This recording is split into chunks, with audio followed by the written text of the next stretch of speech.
wonderful people, great Biafrans, wherever you are. On the face of this very planet, we welcome you to our exciting question and answer.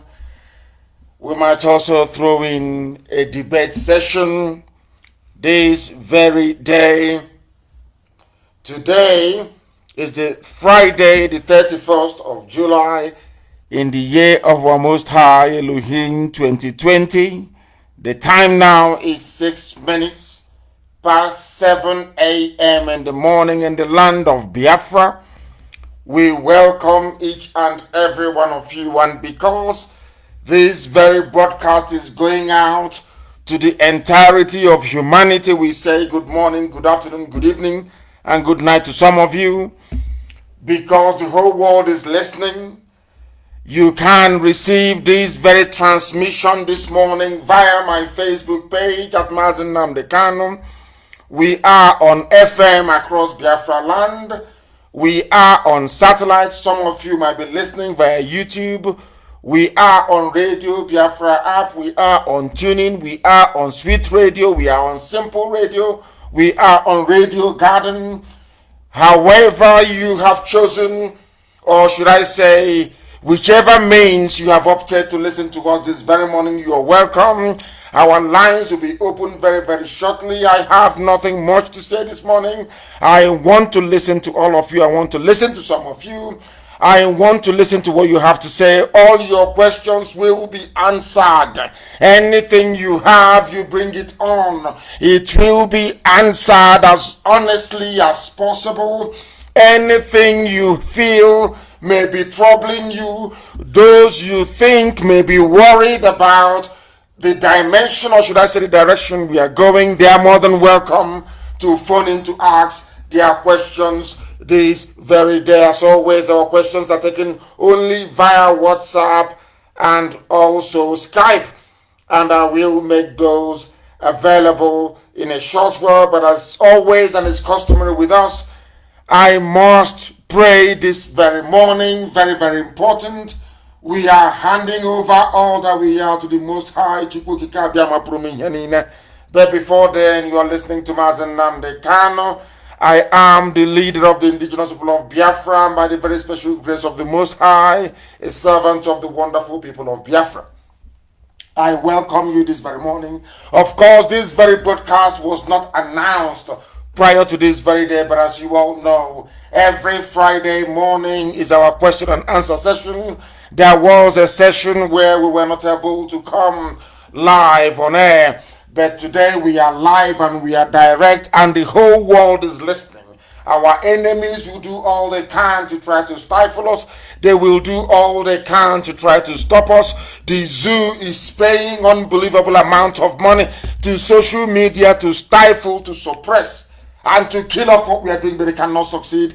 They have never succeeded in the past, and they are not going to start today. So without further ado, without further hesitation, we are going to pray a very simple prayer, which is our Lord's Prayer, the same prayer that Yeshua prayed when he was on earth. That those of you who may be misguided, those of you who may be confused, as to those of you who may become sometimes slightly, should I say, dissuaded from doing the right thing, let us point in the right direction. And that very right direction is towards the one and only Chukwu that exists in heaven. Therefore, we pray this very morning. Our Father who art in heaven, hallowed be thy name, thy kingdom come, thy will be done on this very earth as it is in heaven. Give us this day our daily bread. Forgive us our sins as we forgive those who sin against us. Lead us not into temptation, but deliver us from evil. For thine is the kingdom, the power, and the glory, forever and ever, we pray. He said, a very simple and a very short prayer to underline once again that every praise and every adulation, every honor and every glory do not belong to flesh, do not belong to any other entity, but to who resided in heaven, and unto whom we give every glory this very day for our lives, and more importantly, for the lives of IPOB all across this very planet Earth that we inhabit. Our lines will be open very, very shortly, and please make sure you bring your pen and paper with you, because any gossip you may have, any ideas you may possess, anything that is troubling you, you are more than welcome to bring that up on air. I do not believe in anything being hidden. You must come up to say exactly what you have in mind. And if you say it, we are going to respond to it. If it is a question, we are also going to answer it. As I said, we are live and we are direct, and the whole world is listening. We are on Skype, as I told you. We are on Skype, and I want to make sure that you have it. I want to make sure that you have it. Already we have a caller on the line. This caller, give us your name and where you're calling from. We are live and you are direct to the whole world. Go ahead. The caller on the phone, can you hear me? For the very last time, can you hear me? No, they cannot hear me. They are unable to hear me. They called and I took it, but they couldn't hear me. I have another caller on the line. Can you hear me? Yeah, my name is... Go ahead. I don't know what is going on. I have no idea. Can you hear me? The caller on the phone, your name and where you're calling from? Yes, I can. My name is Kingsley Okubi from South Korea. From South Korea. Are you part of IPOB family in South Korea? Yes. Go ahead, please. We are listening. Go ahead. Yeah. Great Ohamadike, I'm glad to speak to you direct.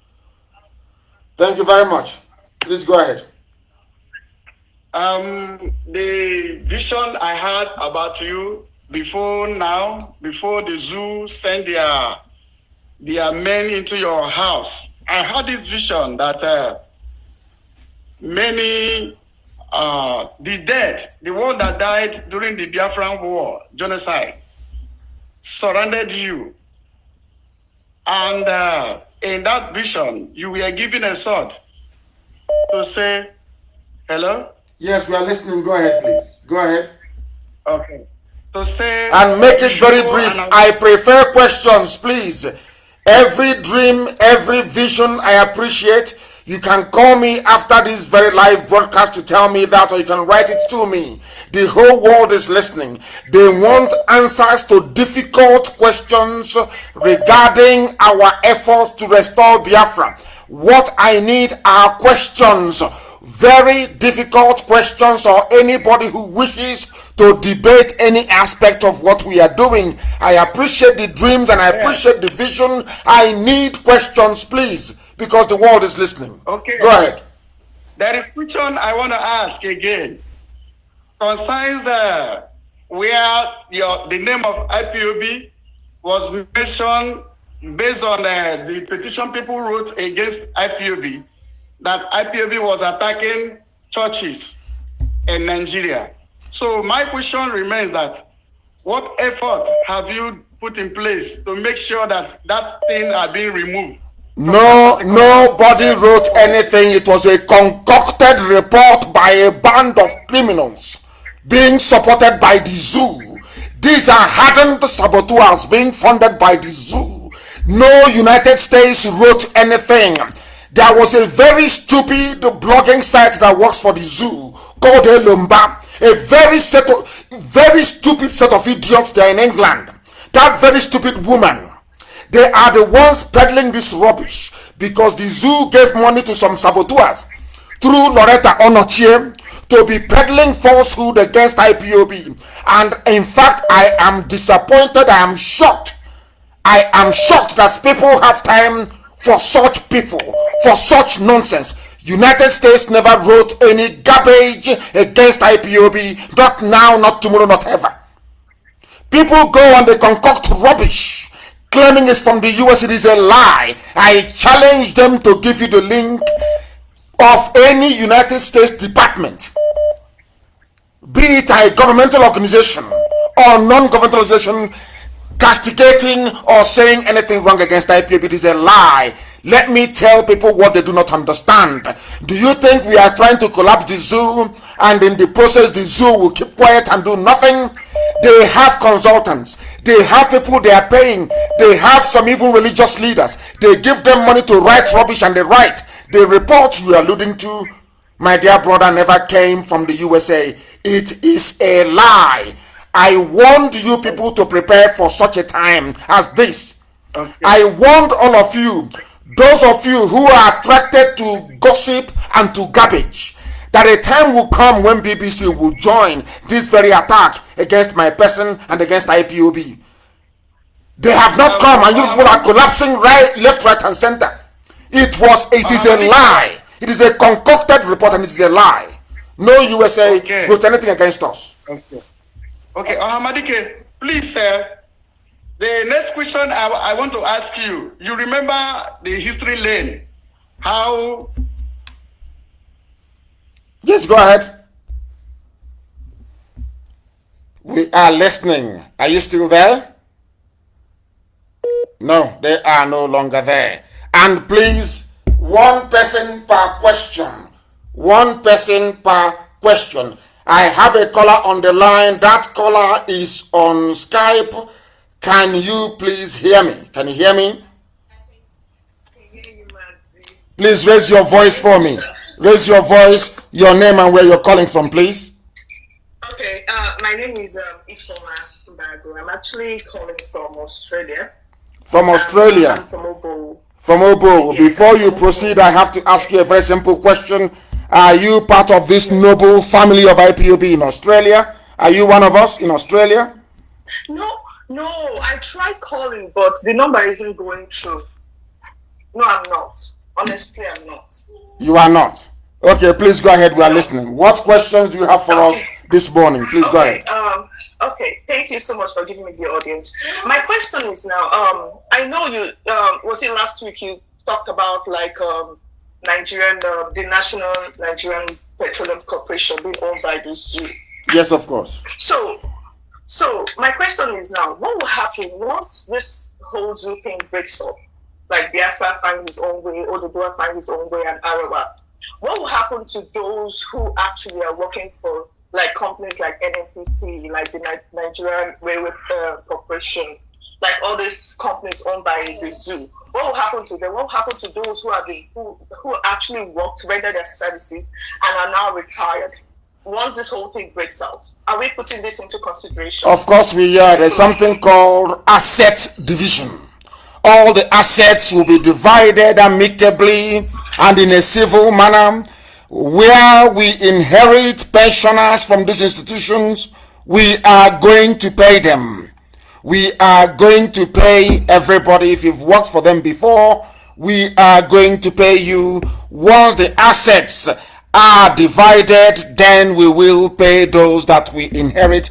That is how it works in civilized climes, and that is how it is also going to work in the land of Biafra, because Biafra will be the most civilized black nation on the face of this very earth. We are not like the animals of the zoological republic.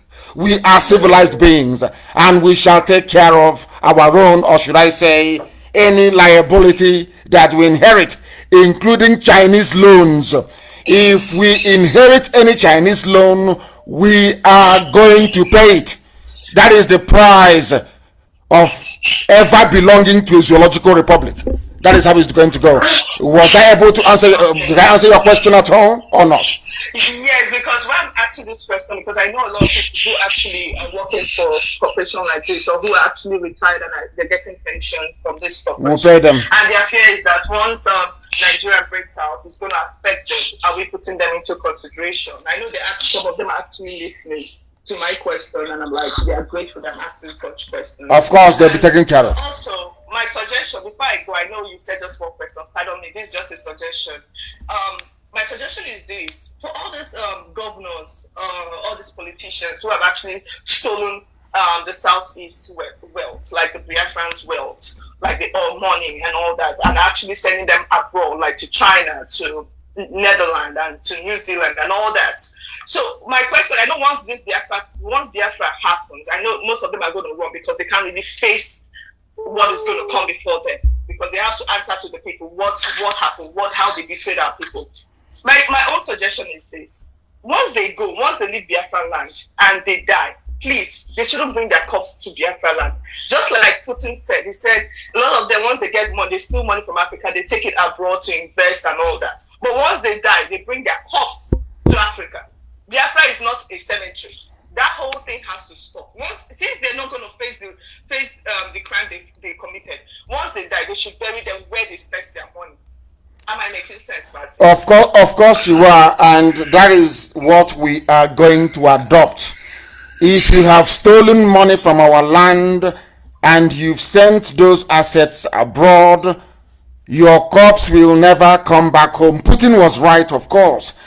And that is one of the dangers with Africa and Africans. And as I keep lamenting every blessed day, the way we reason is what troubles me more than anything else. I don't know why other people will always gravitate towards something that is nice and decent and good. But in Africa, Africans will always gravitate towards evil, towards gossip and towards nonsense. We always tend to promote those things that are actually inimical to our development as a people. And why that happens, I have no idea. Why the brain of a black man is wired to accept always what is evil, what is against them, I have no clue. Anybody, if you have stolen money from our land and that money is abroad, we will give you an opportunity to return it. Once Biafra comes, you will be given an opportunity to return those assets to Biafra land. Once you say no to it, then you have no stake in our land. You cannot belong and you cannot be there. It's as simple as that. I thank you very much for calling. Thank you very, very much for calling. And may Elohim continue to be with all of you, especially those of you in Australia, because Australia is doing exceptionally well. Australia is doing exceptionally well. I have a caller on the line, presumably from the UK. Your name, please, and exactly where you are. Hello, good morning. Good morning to you, please. Yes, my name is Dadamo Ifani Emebo, and I'm calling from UK. Please raise your voice. Your voice is very, very low. Please raise your voice if you want to speak to us. Go ahead. Yeah, my name is Dadamo Ifani Emebo. Yes. I'm from Obiaruko, Okwani in Biafra land. Okwani, thank you very much. Please go ahead. We are listening. Go ahead, please. I've got a question for you. Yes. My question is that, in view of the high environmental degradation in Biafra land, yes, what is the plan? What is the plan? How are we going to upgrade our environment? Because when you come abroad here, especially in the UK, where I reside, you know, the environment is just impeccable. You see, and that is one of the things that attracts people when you come here. You see, that's one of the things that attracts people when, you know, so like go to Aba now in Biafra land. It's an eyesore. It's a complete dustbin. Yes. What plans do we have to bring our country, you know, our state to that impeccable condition, you know, the environmental policy, because here everything is driven by the government. You know, there are laws when you build your house. There are laws about your external, you know, your field, how you do your gardening, you know. So, you know, what plans do we have? You see, because everybody is that, you know, there is no plan. You just build your house. There's no kind of concentration to the environment. Our green, no, there is no greenery. It's like a concrete jungle. You see, what plans do we have? I will tell you exactly the plans we have. And I will answer your question this way, because this was exactly what we told, or what I explained to people about the abandoned property in Iguacha, and I want to use that as an example. I said that everything you're looking at today in most of our urban areas, most of the junk you're looking at today will be knocked down and rebuilt from scratch. Our cities will be knocked down and rebuilt from scratch. And we have an army of graduates of town planning, graduates of water resources management, graduates of all manner of discipline that has to do with uplifting the quality of life that we lead on a daily basis. Understand this very well. Now listen. In Biafra land, we are going to build a sewage system. Not soak away. Not when you build house, you go to behind the house and you dig a hole, and all the gray water, as they call it, will be going in there and percolating into the water table, contaminating it and making all of us sick. No, we are going to have a proper sewage system. We are going to have a system of drainage and canal system linking everywhere in Biafra land together, the same way you have it in the UK. If you go to the UK, you will see a canal system. Every developed or advanced society has one. We are going to clean up all the mess in Ogoni land, in all the oil producing areas. We are going to meticulously clean them. And how are we going to do it? We will excavate the earth, the contaminated earth. We will go to a treatment plant, we will treat the soil and the sand, and then we'll bring it back. That is how it is done everywhere. If you go to a brownfield site in the UK, before they build any house there, or should I say a set of houses there, they first of all treat that very land. That is what we are going to do. Because if we don't treat it, most of the diseases that we don't know about that we are dying from today in Biafra land is as a result of the pathogens in the oil, as a result of the processed oil, so to speak, that we have in our land. When you go to the farm and our mothers step on it, they get sick. Some of these things are carcinogenic, but people don't know these things. And once that starts happening, people will say, oh, is their neighbor that is holding them? No, it is as a result. These are the byproducts of oil exploration. These are highly dangerous, toxic substances that people are not aware of because of the very deplorable state of education and public awareness that we have. So let me make it very clear. If you want to know what Biafra would look like, go to a typical village that is untainted. You will see how we sweep it, how we clean it every blessed morning. That gives you an idea as to how we are going to live in the new land of Biafra. All these concrete urban jungles, rubbish, it won't exist in our land. It will never ever exist. We are going to be scrupulously clean and tidy. In fact, I will give you an example. I don't know if you've been to Singapore before. Go to Singapore and see what it looks like. That is exactly, Biafra will be better than Singapore in terms of cleanliness and tidiness. Thank you very much. I'm dreaming. That's how it's going to be. There is, of course, those who understand the way we operate will always tell you this. Anything we say we are going to do, we do it. Biafra land is not going to be free to become like another useless black African country. Never. We are not struggling to become free from the zoo to go around and become like the zoo. That is why the way we reason is very, very important. If we are going to stay in a Biafra where people listen to rubbish, where people gravitate towards gossip, you are going to have dictators. People will steal your money and they will dump it abroad. You will do nothing about it. But if you're focused on your civics, if you're concerned about the welfare of your people, about how clean the environment is, then Biafra will be heaven, as we had always intended. I have a caller on the line. This very caller, can you hear me? Your name and where you're calling from, please. No, we have spoken to you before. If you have called before, please do not call again. Allow other people to be able to speak. The name of the caller on the line, please, and where you are calling from. Yes, good evening. Good morning, Mazi. I'm calling from Doha. From Doha. Thank you very much, in the Middle East. Thank you very much. Please, we are listening. Mazi. Yes, go ahead. Yes. I'm from Isalambana. Isalambana. Wadike, please go ahead. The world is listening. The whole world is listening to you. Please go ahead. Okay.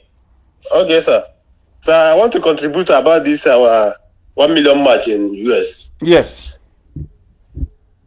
Yes, I want to say something about it because I know that it will be you can't believe before. So I want to say that if you can announce this our march so that we can march, because I could remember when this man died, George Floyd. They protest, everybody protest, but they cover their mouth with mouth cover. So I think we should march this 1 million march. Yes, yes, we are going to do the best we can to make sure that that march takes place. But everything is dependent on the new world order and the coronavirus. You know, there are some people who are making a lot of money with this coronavirus. There are some environmentalists that would like to see a curtailment of air travel because they believe there is a disproportionate amount of aircrafts in the air every blessed day, and they are contributing to pollution and greenhouse effect. What people don't understand about corona and how it has impacted on every other activity is this: these people are very, very formidable. It's a very strong lobby. What they're trying to do is to limit economic activity all over the world. And a great majority of our people live outside the USA, and most of them would like to attend this very rally in DC. What we have done is to tentatively place the date again. We are going to make it June of 2021. But we are hoping it's going to be a victory rally rather than a rally to sensitize and to enlighten the American public as to the plight of the Biafran people. Because we are doing everything we can to make sure that Biafra is restored this very year. I mean, in 2020, we are doing everything we are going to do. We shall do it to make sure that Biafra is restored this year. That is why any other talk about presidency or us marching in Washington is secondary. But we are hoping it will be a victory lap rather than one designed to sensitize and to bring our plight to the awareness of the American public. Thank you very, very much. We would like to go and march in Washington, and we are going to do all that we can to see if that is going to be possible. We have another caller on the line. This very caller, give us your name and where you're calling from. You're live and you're direct, and the world is listening. Good morning, Mazi. Good morning, sir. Good morning to you. My name is Onyeke Onyebuchi Emmanuel. I'm calling from Benin Republic. From Benin Republic. Are you part of this family in Benin Republic? Yes, I'm part of this family in Benin Republic. Thank you very much. The family is IPOB, of course. Please go ahead. Yes. So I want to thank you for what you have been doing. I want to thank you. You have opened our eyes to know what we're supposed to know. To know those things that our father refused, those things that our father did not tell us. I just want to thank you. I say, may God bless you. Yes, sir. And bless you too. So, go ahead. Yeah. What I want to say is, I don't know if you know about the happenings in Benin Republic here. I don't. Please tell me. Because, yeah. So please, the national coordinator in Benin Republic here, I think something needs to be done urgently, because we have been reporting to the DOS, but nothing has been done. So since IPOP was existing in Benin Republic here, IPOP has not been registered. IPOP has not been recognized in Benin Republic here. So sometimes he gathers some businessmen in the Republic here. They contributed 200,000, 100,000, 150,000 for registration of IPOP. Yes, I'm talking to you. It has not been registered. Many things have been going wrong. Is there any reason? Hold on. Is there any reason why it has not been registered? For example, you know that Benin Republic depends on the handout from the zoo to be able to. It's a very poor country, one of the poorest countries in the world. It depends on the handout from the zoo to keep afloat.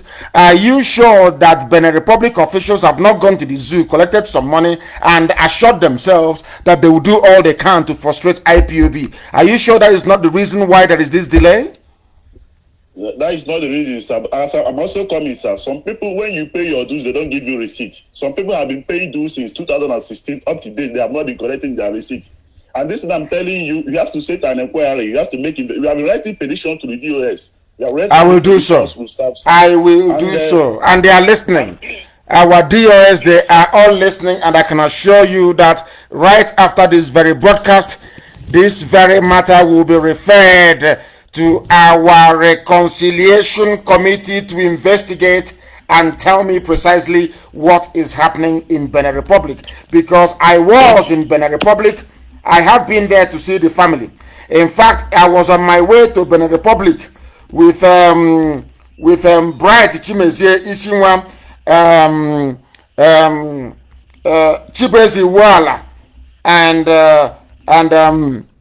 Chidebre, our former national coordinator in Biafra land, when our vehicle broke down and we stopped somewhere to eat mama put. You know, I like mama put a lot. I love it a lot. So where we stopped, we took that very photograph. So I have been to Benin Republic to see the family.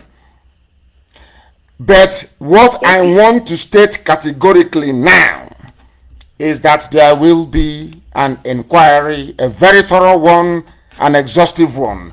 And I will also send Amarachi Gift Ibe to go to Benin Republic to audit the accounts there. Very, very important. Very important. We have all the details. We have all the details. Those people that have been paying without collecting receipt, all this, their phone numbers, their details, they are ready to testify. And please, sir, don't involve the West African rep, because I think it's a conspiracy in this issue. We have wrote petitions against Obina many times. Many things have been happening here, but it seems like you don't want to do anything. It will be investigated. Not only investigated, I will find out why there's been this delay from the DOS to actually prosecute this very matter, considering the gravity of it and the seriousness of it, because we want IPOB legally documented and registered in every territory of the world where we are domiciled or where we find ourselves present. We need to make sure we are appropriately and authoritatively documented, so that the authorities in those countries will know that we exist. Thank you very much for your call. I value it, and I'm sure they are listening. Mazi Doziem, who is our head of Directorate of State, I am sure they are listening, and I need answers to the very difficult questions that you have raised. I need answers to them. Thank you very, very much for calling. We are live and we are direct, and the whole world is listening. Our lines are jammed as always. People are very, very interested, and they want to register their views and their opinion. And if you are a regular caller, now is not the time for it. I want some of you who have not been calling to call. There are people that know these numbers and they want to be calling all the time. I do not appreciate it. I don't at all. I have a caller who happens to be on Skype. Please give us your name and where you're calling from. We are live and we are direct, and the whole world is listening. Please go ahead. Okay. Yeah. Good morning, sir. Good morning to you. My name is Igwe Anyele. I'm calling from Paris. From Paris, you are in France. Are you one of this very family? Are you one of us in France? I want to know. Yes. Thank you. Please go ahead. Okay. So I have just one question and one announcement to make. Please go ahead. My question is, our people working in the Nigerian government, like maybe the police and the rest of them. Yes. When Biafra come, as we are going to graduate this year. Yes. That Biafra must come this year. When Biafra come, what will be their fate? Their fate will be like anybody else. If they are found to have colluded with the enemy to suppress our agitation, to go and arrest our people, they'll be tried and jailed. But if their hands are clean, then of course there are many of them in the police and in the army that call me all the time, that tell me what is happening in their various departments and what they are doing. So there are most of them who are the children of the Most High, Chineke, as we call ourselves. For those ones, there is nothing. They will perhaps, after a process of reorientation, because they cannot be thinking like zoo military or zoo police, they will be integrated into the new system that we are creating. But if you are involved or implicated in the arrest of our people, in the persecution of Biafrans, you will be tried, you will be jailed, and if you're found to have killed anybody in the process, you will be hanged. It's as simple as that. Okay. My announcement is from my own perspective. I think this Fulani Janjaweed Yes. destroying farmlands. I think 1967 during the first civil war, because of the blockage of food, so there was no means of maybe anything coming inside the Biafra. So they think if they are able to destroy our farmlands, that is why they are there. If anything occurs, You are hold on. You are actually correct. I think the question you're asking is what we are going to do about the Janjaweed who are in our farmlands. They will be driven away very, very shortly. I announce it, and you see, people must understand the way that I work. I don't believe in all this hiding. You keep hiding your motives and your intentions. I make it very clear. There is no way they can be in our forests and we'll be talking about being free. It's impossible. They have been placed there with their weapons, their ammunition, to try and do all they can to suppress this very agitation. That's what they're doing, to deny us access to food, because they know that we have new and novel ways to produce food. So that all that their nonsense, all that their garbage, the blockade of 67 to 70, instigated by the British and executed by Awolowo, cannot work this time around. Of course it cannot work. So that is why I said we are going to be 100% reliant on the things we are making. Our arms will make them, our food will grow them. We are going to grow them in warehouses, we'll grow them in our basement, we'll grow them in our homes. Every home can produce vegetables. We have the technology, we know how to do it, and we are going to do it. All that nonsense of the past, food blockade, arms block, all that rubbish is gone. We are not depending or relying on anybody again to do anything for us. We are going to do everything ourselves. And the Janjaweed cannot be in our forests, as we are planning, as we are basically articulating a way out of the mess that we are in. It cannot happen. So if you are related, I know that some of you have Fulani blood in you. If one of your relatives are in our bushes, if you're a traditional ruler and you've sold our land to the Fulani, you better ask them to leave, because when we start our own madness, because it's going to come, and this very year it must come, when we start our own madness, if there is any Fulani settlement in your land and you're a traditional ruler, you are an accomplice, you will go down for it. I'm telling you what I'm telling you. So you will go and plan with the zoo, you will go and connive with every sabo that is alive. Do everything you can to stop us. That is why I say to our enemies, do all you can to stop IPOB. You cannot. Not today, not tomorrow, not forever. It doesn't matter how many you are. And do you know why? Because Chukwu Okike Abiama is at the helm of what we are doing. At the front of our march, God Almighty in heaven is there, because we have done nothing wrong. We are not asking for something that doesn't belong to us. We are seeking to go back to the way we were before the white man came. The white man is not God. The white man cannot create a country or a nation for me, because I cannot create a nation or a country for a white man. It's as simple as that. Any idiot who cannot understand this, may stupidity have mercy upon your soul. I cannot help you. I have a caller on the line, please. Your name and where you're calling from. We are live and we are direct, and the entirety of humanity is bearing us witness. Please go ahead. Good morning, my able leader, Mazi Nnamdi Kanu. Good morning to you, please. Your name and where you're calling from. My name remains Mazi Nnamdi. I'm calling from Abu Dhabi, United Arab Emirates. Abu Dhabi, Middle East is with us this morning. Please go ahead. What questions do you have to ask? You ask them. Sir, I want to thank you for the wonderful work we have been doing for we Biafrans all over the world, both home and abroad. Thank you. And I want to thank you for everything, for your effort. And say, may Chukwu Okike Abiama bless you in the name of Chukwu Okike Abiama's name I pray. Yes, sir. Go ahead. So I have no question, but I want to thank you for that very wonderful work.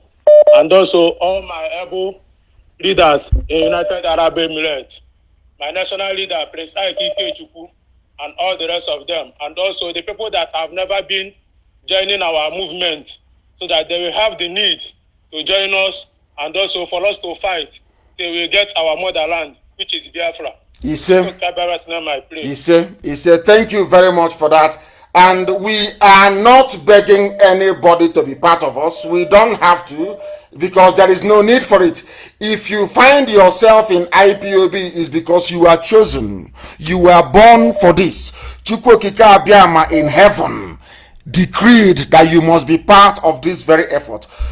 We are not begging anybody to be part of us. Do you expect somebody who was fathered by Fulani Janjaweed during the war, or their parents were fathered by Fulani Janjaweed, to be part of what we are doing? Of course not. Those who are in IPOB are the chosen children of light. The light of God of heaven. Some of us did not just wake up one morning and say, oh, we are going to join IPOB and start doing Biafra. No. We are born to do this very work. And that is exactly what we are doing. I have a caller on the line. This caller, can you hear me? The calls are just too much. People should take it easy. The calls are just too... I can't even go to expand the volume. It is unbelievable. The calls are just too much. Can people please just take it easy for a little bit? Let us hear each other, one after the other, please. The call, you have placed yourself on hold. The caller, you are on hold. Can you unhold yourself if you want to speak to us, please? You are on hold. I don't know what that means, but you are on hold. I have a caller who happens to be on Skype. This very caller, give us your name and where you are calling from, please, if you may. I am calling from Anambra. From Anambra. Where in Anambra? What is Anambra? Please give us your name and where you're calling from. You say you're calling from Anambra. Give us the area you're calling from. I'm calling from Biafra land. Biafra land is in this. No, that means you are afraid. You don't want to tell us where you're calling from. And here on this very platform, once you are afraid, we cannot take your call. You are afraid to tell us where you're calling from. You cannot tell us you're calling from Anambra. You're calling from a province of Biafra. In Anambra, you give that to us. That is what we want to hear. We have a caller on the line if they can allow us to be, but they cannot. Oh my goodness. They cannot allow us to be.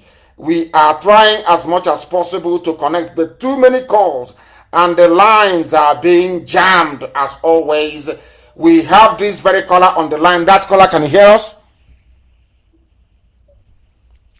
Can you hear me, the caller? Good morning, sir, my leader. Good morning to you. Please, your name and where you're calling from. Yes, I'm hearing you. Good morning to you. Go ahead. My name is Mazi Nnamdi. Izuchukwu, where are you calling from? I'm calling from Benin Republic. Thank you very much. I'm calling from Benin Republic, but I'm from Enugu Ezike in Enugu State. Thank you very much. That's how it's done here. Please go ahead. We don't hide who we are. Please go ahead. Okay. I just want to ask more questions. Go ahead. That one of my Yoruba friend that telling me that before a country we have a freedom, that president of that country will sign. And we all know that the zoo don't have president now. So my question now is that, hello? We are listening. Please go ahead. You're wasting time. Go ahead. Ask your question. We are listening. I don't disturb people when they're asking questions. Go ahead. Ask. No. I don't think he is there anymore. I don't think so. He's trying to say that his Yoruba friend said to him that before you can have your freedom, the president of that country has to sign. It doesn't flow that way. You compel them to. Nobody wants to relinquish a territory that has either been bequeathed to them or they have conquered in a war. You compel them to. And we know the zoo has no president. The same way they've been wearing masks and going to Mali to claim they are going to do peace in Mali when the zoo is burning, is how somebody, a Janjaweed, will wear a mask with a Buhari face on it to go and sign that Biafra should go. It's as simple as that. We are going to compel them to. Do you think they will sit down one day and say, okay, Biafra, just go like that? No. Because they are poor, they are badly educated, They are backwards. They are not hardworking either. They cannot produce what they would like to consume. So they depend on our oil and gas to be able to do that. So you think they want to stop buying houses in Dubai and having Swiss bank accounts? Of course not. They want all of that, but we are going to compel them to do the needful. Very, very important. We are going to compel them. Please. We have a caller on the line. This very caller, can you hear me? I have a caller for the last time on Skype. Can you hear me? For the last time, the caller on Skype. Can you hear me? Can you hear me? No. They cannot hear me. They cannot hear me. I don't know why that is the case, but it seems to me that they cannot hear me. And as I've said before, those of you who have called before, try not to call again. The caller on Skype, can you hear me?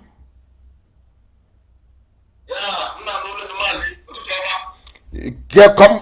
Good morning to you. Speak English and come closer to your microphone. You are very far. Don't put your device on hands-free or whatever it's called. Come closer to your microphone and you speak. Give us your name and where you're calling from. Then your question, please. Your question, please. Good morning, sir. Mazi. My name is Chibu. I'm from Amazon in Canada. Thank you. Please go ahead. Where are you calling from? I'm calling from Hereford, Germany. From Germany. Please go ahead. Yeah. My question is, Mazi, please, is there any way you can ask so people in Bielefeld, Germany, our brothers, those of them who have started IPOB before and all of a sudden they stopped? We ask them what is the problem, because I will tell you what the problem is. I will tell you. Don't disturb yourself. I will tell you what the problem is. There are some people in Germany who started IPOB with us. Yes, all well and good. Today, they are no longer in IPOB, and I will tell you why. You see, we must learn to be disciplined. I have said this thing to people many times over. There is a problem with a black man. Once a black man is holding a position, and you vote them out of office, and you say your time is up, you've done enough, thank you very much, let another person try, they will get upset. And that is why in Africa you have dictatorships, and it cannot happen in Biafra land. I have said it many times over. I will not put myself forward to contest for any position when Biafra comes. To set an example for others to learn that you don't cling on to power for life, it doesn't belong to you. We have people in Germany in positions of authority. They, for one reason or the other, they were suspended from IPOB. They stopped paying their monthly dues. Some of them have not paid for 2.5 years. And let me tell you something. In Munich, there are some idiots in Munich. And very soon I'll mention their names. In Munich, in Germany, the same Germany we're talking about, they went and collected money from München municipality government, or is it Bayern? They call it. Somebody who has not been contributing to IPOB funds, they went and used the name of IPOB to collect money from Munich government on behalf of IPOB, which they're not contributing to, and they planned how to spend the money. Somebody who has not been contributing to IPOB for 3 years got a contract for the wife to fry puff for those who are going to do jamboree. You're collecting contract to fry puff for your wife to fry puff so you can make money from IPOB, but you have not been contributing to IPOB. Why should we allow such idiots to be in IPOB? And the fool without shame, the idiot without shame, went to social media and was writing rubbish. That is what I say to people all the time. Do you see white people the way they are developed? It's because they have shame. But a black animal, a black beast from Africa has no shame. You don't contribute to IPOB. You're not an IPOB family member. You tagged yourself to people that went to Munich Council in Germany, collected money on behalf of for IPOB project. The German government gave them money to go and run IPOB and to go and do IPOB community development project. and you came, you still had the face, there was no shame in your eyes. You came and said, oh, my wife knows how to fry puff puff, oh, let my wife fry puff puff. They gave your wife money to fry puff puff. And when I went to Germany, I asked him, did you contribute to IPOB? For 3 years, the answer is no. What right do you have to go and benefit from what IPOB sourced, the money we sourced from Munich Council? He couldn't answer. People are very stupid. If you think that your stupid zoo behavior, that stupid African man's mentality, I am going to allow it in IPOB, then you are demented. That's nonsense that goes into the brain of a black person. That is why you have coup in Africa all the time. If you make somebody a major general or a general in the army, the idiot thinks, oh, because I have gun and I have hand grenade, I can now launch an attack. I can try and take over. As some idiots did when I was in prison. They want to take over IPOB. This is the mentality of a black man. I am determined to cure it. I will cure it. If our people don't know the meaning of discipline, they don't know the meaning of waiting for your turn, then they are mistaken. If you think IPOB is where you can come, you think people know who you are, they know your name, one day you start making noise, you will be out. You will be out. So you can gossip full time. And all your gossiping, all it does for us is they make people know who Nnamdi Kanu is. They make the world know who IPOB is. And people come to us. Once they listen to us, as they are doing this very morning, they become converted. So I don't give a damn. There are ways that black people behave. I studied black people for over 25 years. I know that our stupidity is in our brain and it must be cured. And we are determined to cure it. Yes, what do you want to say? Yes. Mazi, another thing I want to ask you as in short, is an advice.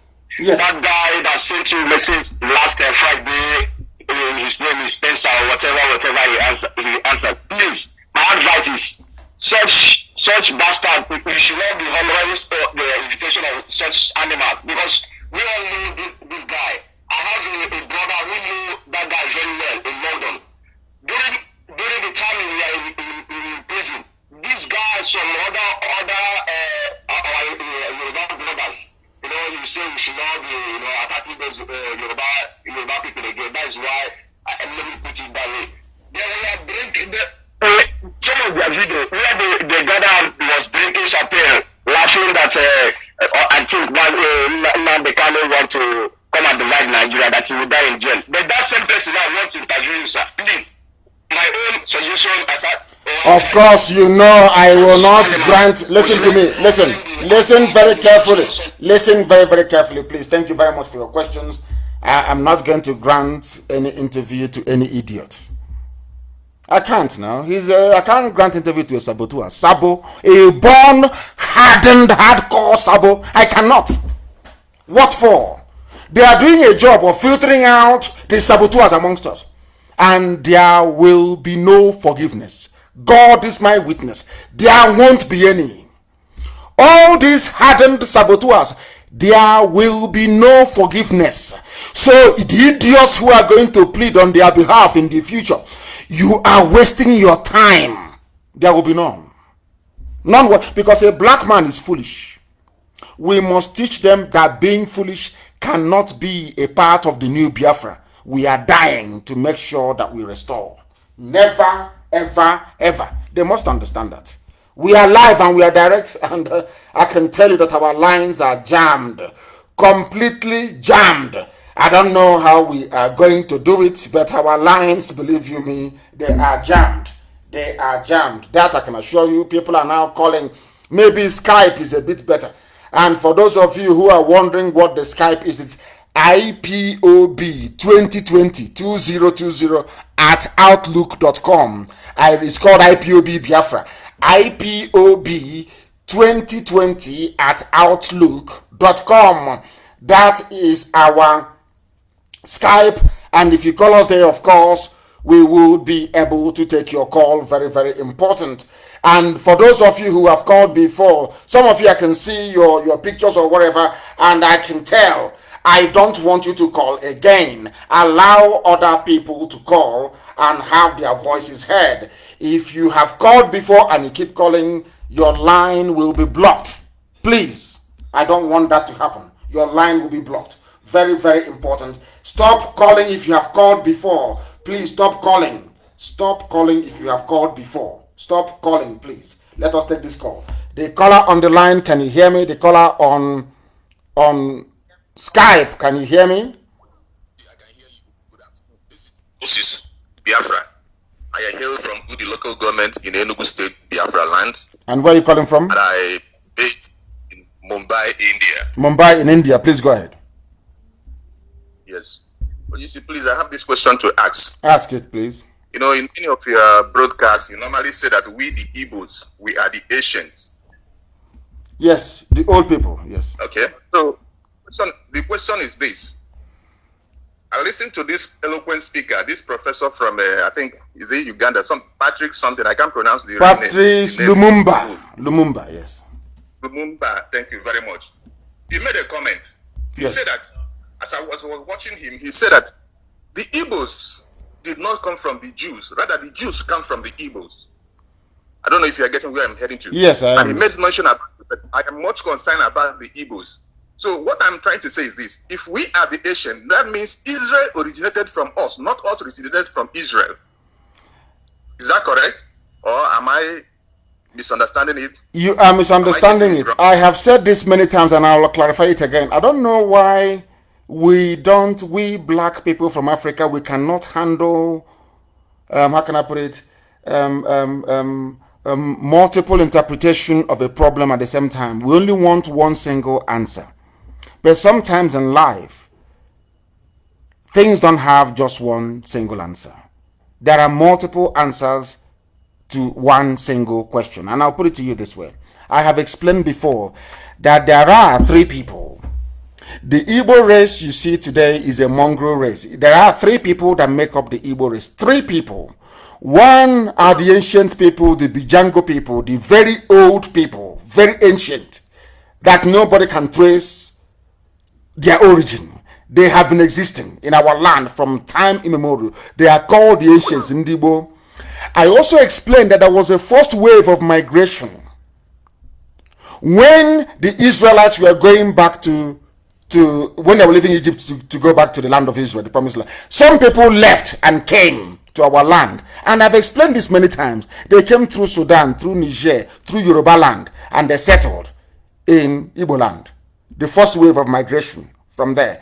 And then, after the Assyrians struck the land occupied by Manasseh and Ephraim, then the second wave came.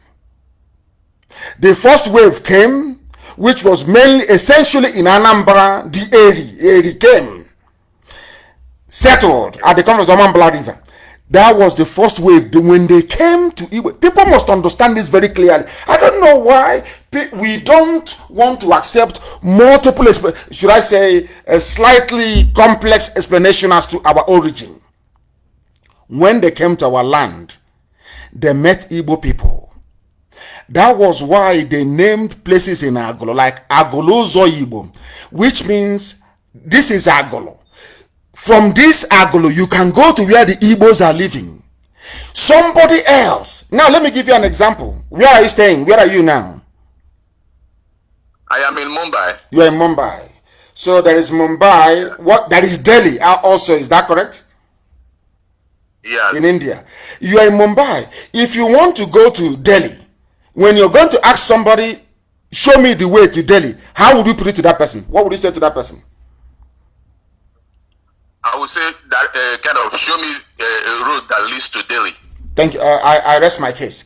Are you in Delhi? You are in Mumbai, isn't it? You are in Mumbai asking somebody, show me the road that leads to Delhi. That was how the name Agolo Ozo Igbo came about. This is Agolo. Through this road, you go to where the Igbos are living. And the person that gave that very name, it cannot be an Igbo person. Am I making any sense to you? Is it very clear to you? Because if I say I want to come to Mumbai where you are, I'll ask somebody, show me the road to Mumbai.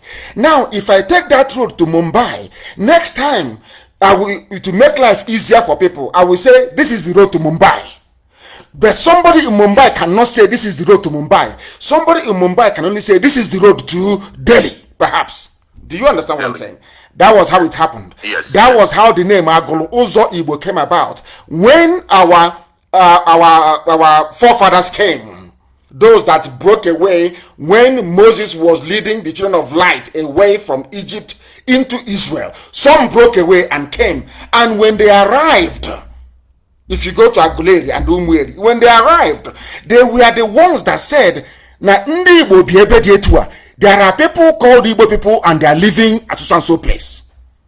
Understand? That's number one. That was Anambra. Now they started expanding. That is why you have the same name everywhere. People don't want to go into history and learn. I think our brother Emeka Madwewesi, if you go to Emeka Madwewesi's page on Facebook, he has taken painstakingly, he has been through these things over and over and over again. But because we are black people, we need one simple, crude explanation for us to be able to understand what you're saying. Once you go into, yes, there is this, and there is that, and there is another thing, oh, a black man gets confused. No, there is no confusion in this.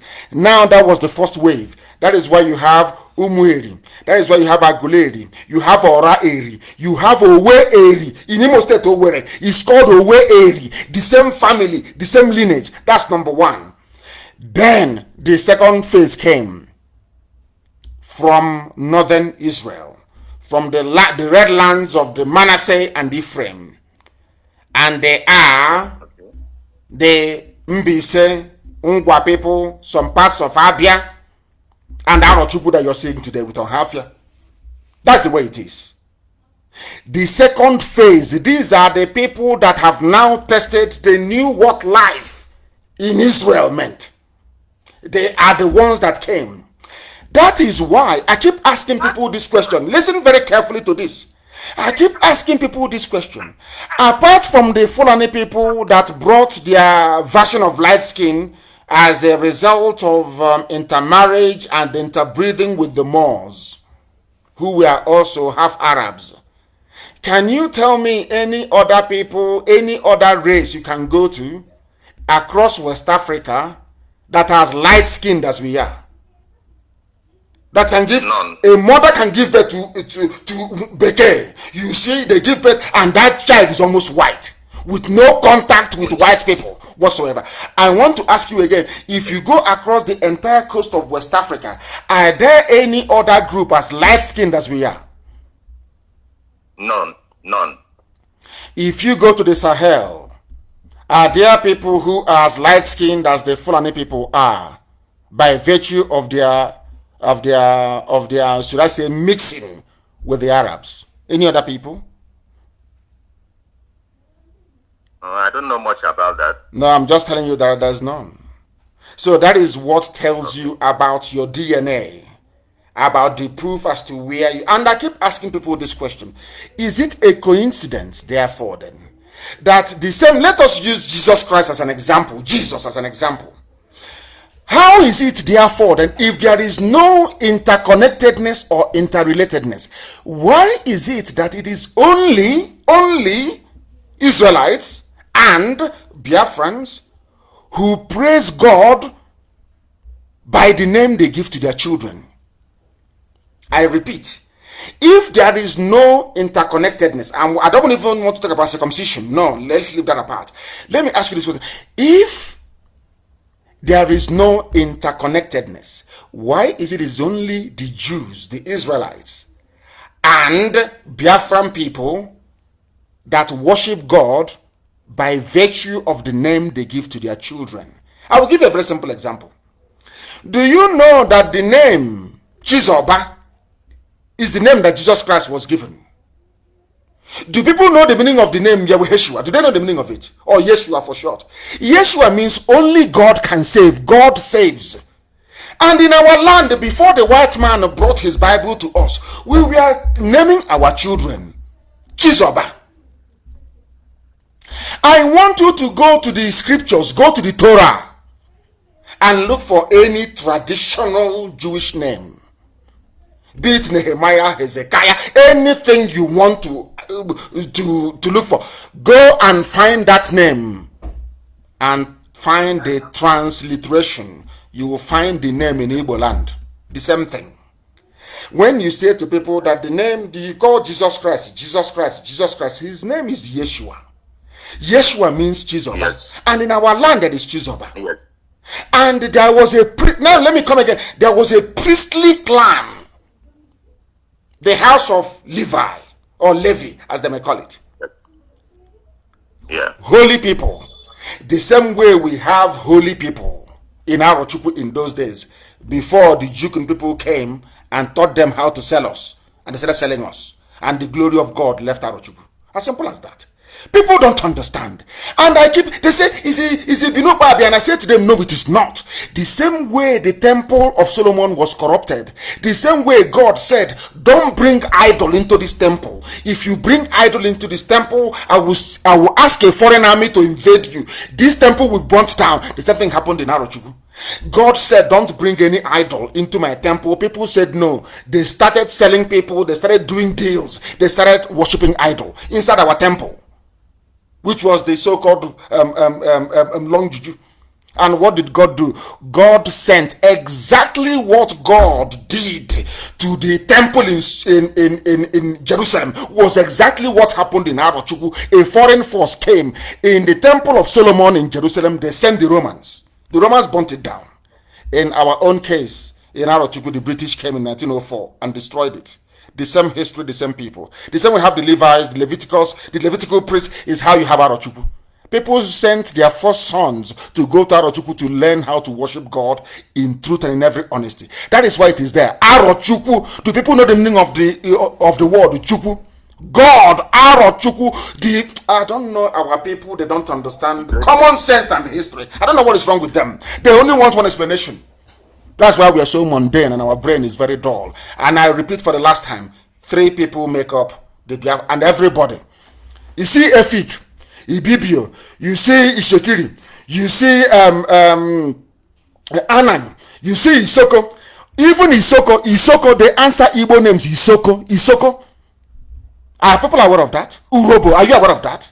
That these are all Igbo. Everybody is Igbo. IGBO. As the migration was coming, the first wave from Egypt, they stopped as they cleared Ondo State. That is why I don't want to go too far before they say we are related to Yoruba. I'll go into that later on when our brain can even absorb this. That is why our mothers dress the same way till tomorrow morning. Those who are not part of us, they don't dress the way we do. That is what can tell you who you are, where you're coming from, and where you are going. Those ancient people are there till tomorrow morning.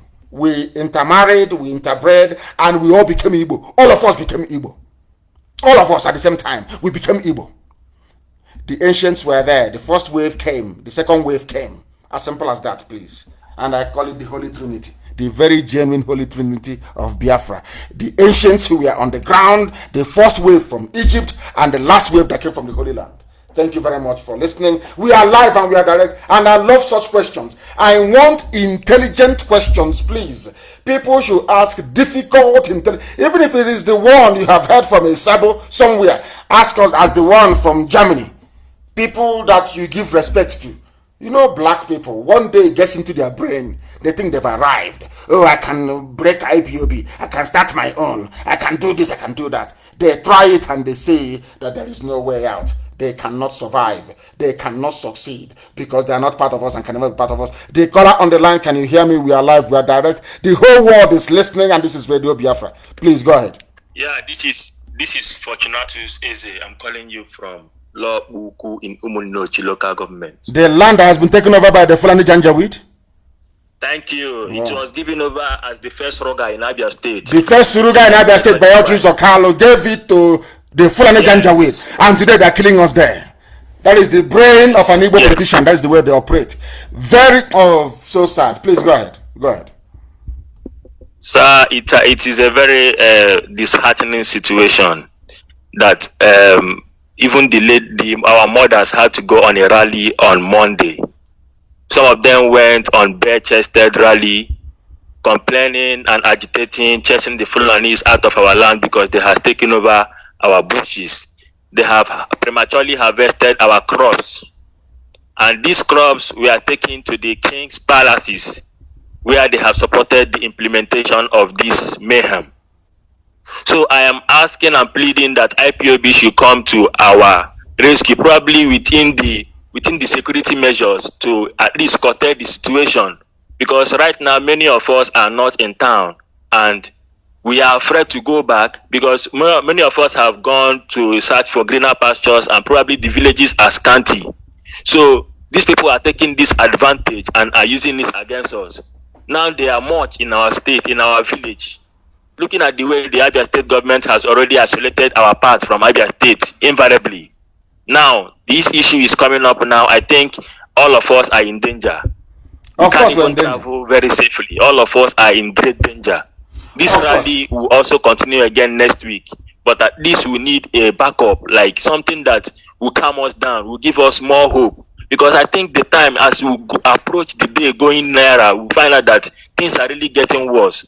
Things are really getting worse. We also believe that but at this point in time,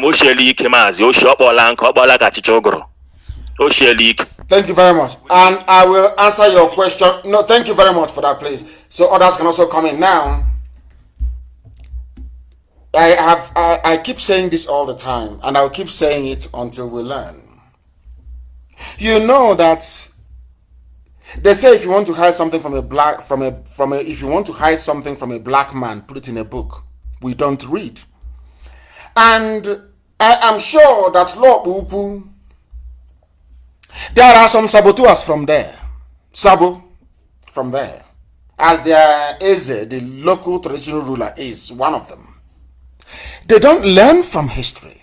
People are so that is why it is very, very easy for a white man to take advantage of a black man, because we black people, we don't reference history, or should I say, we do not revere history. Can you tell me why anybody that went to school, as I did, you know the history of the Fulani and the Hausa people, and you give your land to Fulani?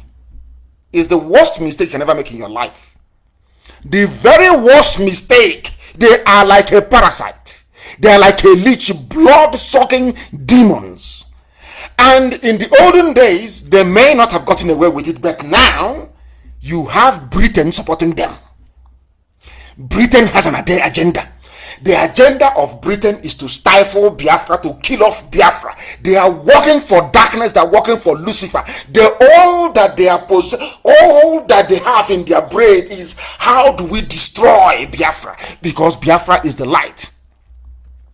They used Ojo Sokalo. They put a bait in front of him. Oh, presidency. Oh, you will be this. You are our favorite son. Oh, come, give us what we want. The idiot foolishly gave them Lobubu. And look at the consequences today. To remove them from that land, you need to go to war to remove them from there. Do you understand it now? That is why when I look at an Efulefu, and I will say that Efulefus are possessed by the devil. You have Efulefus yapping and talking rubbish every day, talking nonsense every day, but their land is under occupation by an enemy. They know it's a very vicious, very brutal enemy. They will never talk about it. Now, all they do is, some of you are foolish. Some of you are foolish. You keep responding to saboteurs and to Efulefu. You people are so hopeless. Any idiot that responds to Efulefu, you're a fool yourself. And I will tell you why. The reason why they are doing it is, as they are in our villages, in Lobuku, in Lobanta, in Okwa, taking over our land, they keep gossiping, taking your eyes and attention away from the real problem. That is the job of an Efulefu. That is the job of Sabo. That was why Loretta Onochie recruited them.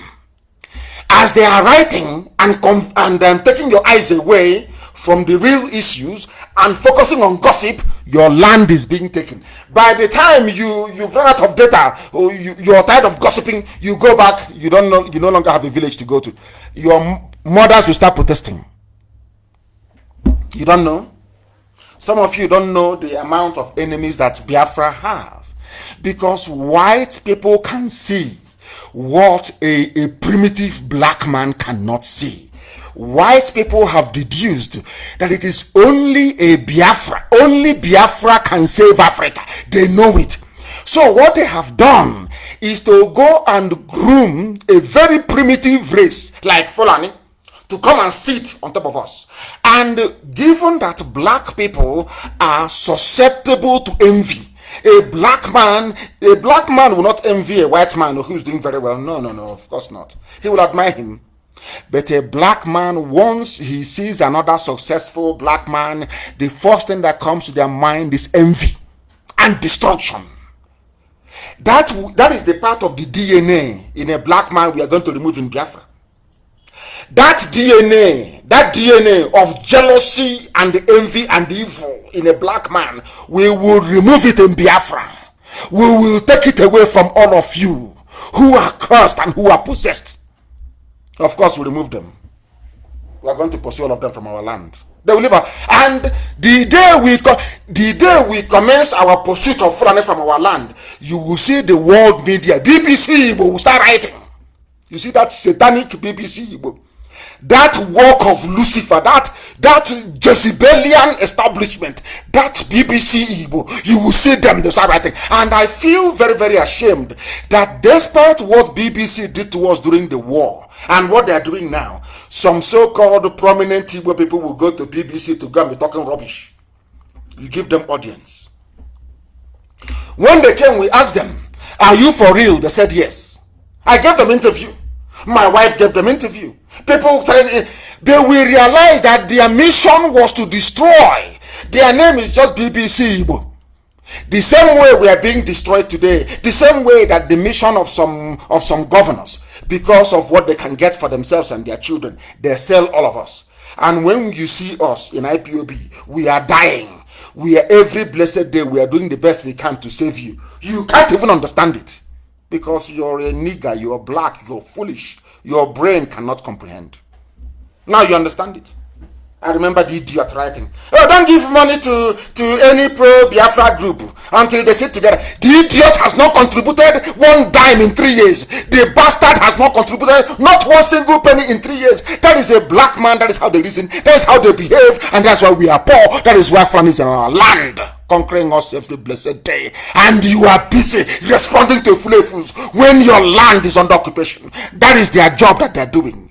Their masters have paid them, distract them, confuse them, put confusion in their midst. And you idiots, you fall for it because you gravitate towards gossip. I don't know what is it with gossiping and an Igbo man. You people are useless, honestly speaking. I have a caller on Skype. Please give us your name and where you're calling from, if you may. The caller on Skype for the last time, your name and where you're calling from. Good morning, Mazi. My name is Buka. I'm calling from Indonesia. Indonesia, please go ahead. We are listening. Please, my question is, please, all these things that is going on in our land today, like all these Fulani people pregnanting our young ladies, please, for my own, I'm saying that this thing will be an obstacle for us tomorrow, because these children that they are giving birth to our people this time around, in times to come, it will be an obstacle like they have been to us this time as we are now. Please, what do we have to do to prevent this thing from happening? Because I'm seeing this tomorrow as in future, it will be a very big problem to our people, to our unborn children. There is nothing much we are going to do than to, do all we can to get Biafra as quickly as possible. That's the only thing we are going to do. What else can we do? Because some of these fools that were given birth to between 67 and till date, they are the Sabo you see everywhere. Sabo you see them everywhere. You think that they are answering Ifani Chupu, they are answering Ichijioke, they are answering what are these their stupid names? Emeka. You think that they're with you. You don't know it's Janjaweed blood in them. They will always welcome their people. So when they see our villages being occupied, they start the homecoming of their people. So they are happy, they are relaxed. And you have our daughters who are not getting married. And you have your women, they are not getting married to our men. And they cannot sit down and ask themselves why. Because most of your men are abroad. And they have married foreigners. So who's going to marry you? If Biafra doesn't come, who is going to marry you? I keep asking. That is why it is even in their interest to make sure that we get Biafra as quickly as possible. There is no need going to your pastor and praying, oh, pastor, I need a husband. When that husband is somewhere in Indonesia, so husband is in Malaysia, they have to get their papers. And for you to get the papers of the country you're in, you have to marry a local person there. Don't you understand it? Anyway, of course, we are black. What do we know? Common sense eludes us. Very, very sad indeed. We are live and we are direct. And the time now is approximately, should we say, 8:26 in the morning. 8:26 in the morning. The same way black people, everything is gas explosion. They're killing people in Lagos. Oh, it's gas explosion. And they will agree. And they're all graduates. They are sensible people, and I very much struggle to believe it. We are not sensible, has never been and can never be. I have a caller on the line. Please give us your name and where you're calling from, please. Good morning, Mazi. Good morning to you. My name is Chiwoke Chivik. I'm from Obingwa, United States. And where are you calling from? From Obingwa local government. I'm calling from North Cyprus. From Cyprus, yes. Yes, go ahead. What question do you have to ask? Ask your question, please. Ask your question. I want to ask question. How did Fulani Janjaweed enter Nigeria?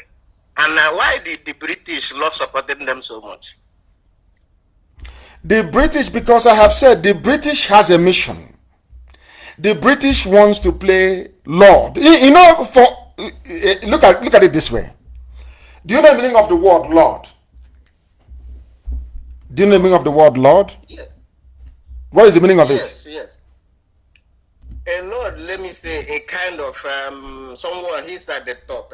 Is my owner. My owner. Yes. My master. Yes. My owner. You own me. Once I call you a lord, that means you own me. You are my own. You own me.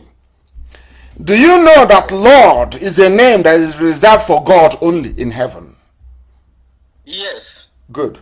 But why would I'm coming on? Why would Britain have it as a title to give to a human being? If you ask me, because they love to own people. Thank you very much. Now they discovered something very simple. They discovered that they want to play God. You know, they are white, they are Caucasian, they are God. They want to own every other person. They went to China. China said no. They went to Japan. Japan said you're talking rubbish. They went to all parts of the world. But wherever you have black people, they succeeded in subduing them. Be it in South America, be it in Africa, be it in South Asia, places like Papua New Guinea. That has been the history of black people. But people never take time to study these things, you see. Anywhere you have black people, anywhere in the world, they are suffering. Somebody is their Lord. So I went into prayers for nearly a month, and I kept asking God, did you create us this way? What is the problem? Why is it that anywhere you have black people, anywhere in the world, they're always suffering? Somebody is always controlling their lives. Why? God said it is because of the way you reason. You black people, there is something wrong with the way you process information. And I said, how? God said to me, look at Japan. I said, okay. I went into the history of Japan. I realized that the Dutch, you see Holland, the Dutch, they went to Japan to go and colonize Japan. Listen. They came, they said, oh, we are trading. Oh, give us sushi. We give you gunpowder, we give you gun. And we'll come back. Do you know what the Japanese people did? The emperor realized that these are spies. They've come to check out how strong or how weak they are. The Japanese took a few guns from the Dutch and gunpowder. The Dutch went back to go and bring reinforcement to come and conquer Japan. When they came, they were facing the replica guns that they had given to the Japanese. Japanese were waiting for them to come. And Japan was not colonized. Do you understand? Now, compare that with when the white man came to West Africa, came to Biafra land, came to Ijo land, came to Ibibio land, came to the land of Efik. What did we do? They gave us salt, they gave us sugar, they gave us tobacco, they gave us gin, kai, mayoko, whiskey, hot drink. Not even Obroko hadn't come by then. Do you know what we did? We gave them our sons and our daughters. Say take for free. The more alcohol they give us, the more we say take. Is that thing not happening today? Look at your ruga you have today in Lop Uku. Because you have given money to a traditional ruler, the same mentality of slavery. Because you've given money to a traditional ruler, the traditional ruler will say, take our land, take our children, chase them to Abuja, to Lagos. I don't care. The same thing happening, and you want God to love you? Do you see why I keep saying that a black man is his own worst enemy? Because of the way we reason, because of the way we process information. Now, let me give you another example. I was studying, and I was studying respect and racism on my own. Nobody taught me. I was at university, and I know one mad woman was saying that they don't know if I went to school, that I'm a very good orator. I don't know how you can be a good orator without having attended the university. I don't know how that's. I don't know any orator you can name in history who did not attend the university. I don't know of one. But we'll come to that later. I was studying the history of racism and equality on my own. And I kept asking God again, why is it that blacks don't have respect? And God said to me, blacks are always begging. They never do anything. They only beg for equality. They don't earn respect. They want to plead and beg to be respected. And I said, how? And Elohim pointed me to Russia, the history of Russia and nuclear weapons you have today all over the world.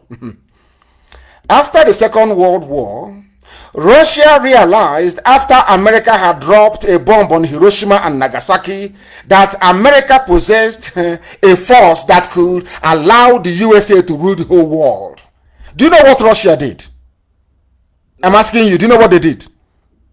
No, I don't know. Russia went and built their own nuclear weapons as well. And now, rather than America talking to them or talking down on them, America now invited them to a table and said, let's sit down and discuss and talk. That is the meaning of respect. They have seen that they will benefit. Exactly. No, not just that. That thing you have, I also have it. Do you think there will be racism in the world if black people can produce cars in Africa that Africans are using? Do you think there will be racism if blacks are going to the moon? Do you think there will be racism if we are launching satellites every blessed day from Africa to go to space? Do you think there will be racism? Intelligent to use black against blacks also. Because that is the way a black person's DNA works. A black person's DNA works. They are wired to go after people coming to save them. That's a black man for you. That's the way they reason. You will see them, they will not do anything. Remember Buthelezi and Mandela. Buthelezi was against Mandela. Not because Mandela did anything wrong to him, no. But because Buthelezi cannot stand another black man coming out to get freedom for all of them. Instead, let everybody be a slave.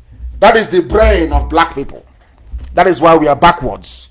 You don't produce mobile phone, you don't produce laptop computers, you produce nothing. You don't generate any electricity. You can't even build your own roads. You bring Julius Berger to build your bridges for you. You bring Chinese construction firms to build your roads for you. You don't produce light. You have engineers. You go to Germany, you beg Siemens to come and build electricity grid for you. And you want them to respect you? You are very sick. You are an idiot. A white man cannot respect you until you begin to do those things that a white man can do. That is why they say anything a man can do, a woman can do it, because they are trying to garner respect for women. That is how life is. Anything you can do and I can do it, then you respect me. Why don't the Janjaweed respect you today? Why is it that the Fulanis are killing you, they don't respect you? They don't respect you because they will kill you and you will do nothing. They know they have the British behind them. Britain will defend them. Of course they know. But Listen to me. America went to war in Vietnam. America was the foremost power in the world. Went to war with rice farmers in Vietnam. America thought they would win the war. America went to the war. The Vietnamese said no. Sheer willpower.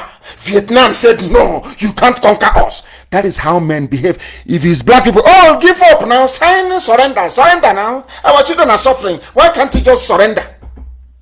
That is the mentality of a black man. That is why black people are at the bottom of the world. At the bottom, always begging, always begging. We are in this nation in America. Please, why can't you help us? Every time it's racism. Because you are foolish. You are black and you are foolish. That's why they're stamping on your head. That is why they kneel on your neck. I asked a very simple question. How many Asians have they killed in America? How many South Koreans have they killed in America? How many Japanese have they killed? How many Russians have they killed? How many Spanish people have they killed? Why can't black people reason? Why they don't reason is only God, their God. Only their God knows. I have no idea. Only to gossip. Yap. Every blessed day, what is the newest gossip? They go and they gossip their lives away. Meanwhile, Fulani are in your villages. They are killing you. They are raping your mothers. A Sabo, that doesn't appeal to him. What appeals to Sabotua is how to derail a movement designed to free them. Very, very sad indeed in this UG. Very, very sad, I tell you. Very, very sad. We are live and we are direct. Our line, of course, is jammed as always. I can't even pick any single call because the lines are jammed. The main line itself, so many messages, it is untrue. Somebody asked me a question. Sophia is trying to call, but I cannot call because there is somebody on the background who has refused to drop their call. They are there, the call is in the background, and they have refused to drop it. And if they do not drop it, I do not see how we are going to take any more calls. It's there blocking all the calls. As I said before, once you receive multiple calls on WhatsApp, on what's it called, if you have called before, don't call again, please. If you have called before, don't call again. The caller on the line, can you hear me, please? Your name and where you're calling from, if you may. My leader. Good morning to you. I'm calling from the heart of the zoo. I call Niger area. Good morning. You're calling from the Niger area. Good morning to you. Please go ahead. Yes, the capital city. My name is Chukwuken Selenan. I'm from Ebonyi State in Ishiago, local government. Thank you. Go ahead. Province. I'll be trying to get you online since all this was in the whole world is trying to get me online. The whole world, I can tell you that. Mandacha and DCOG, everybody wants to get me online. Please go ahead.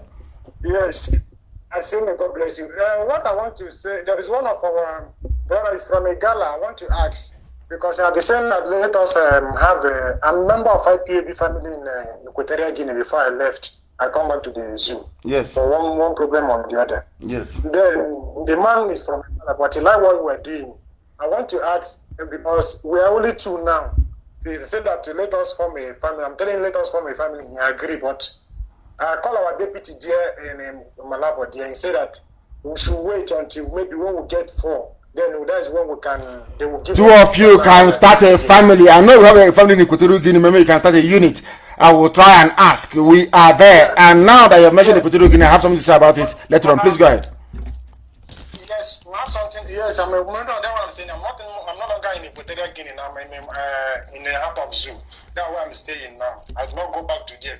I have my son, one thing or the other, but I don't want to go there, my leader. But I say, God bless you. But what I want to say, people are complaining that let us go back to, because one day like that, there is a message I received that saying that let us go back to go and do voting on Nigeria. What I'm saying, I'm calling.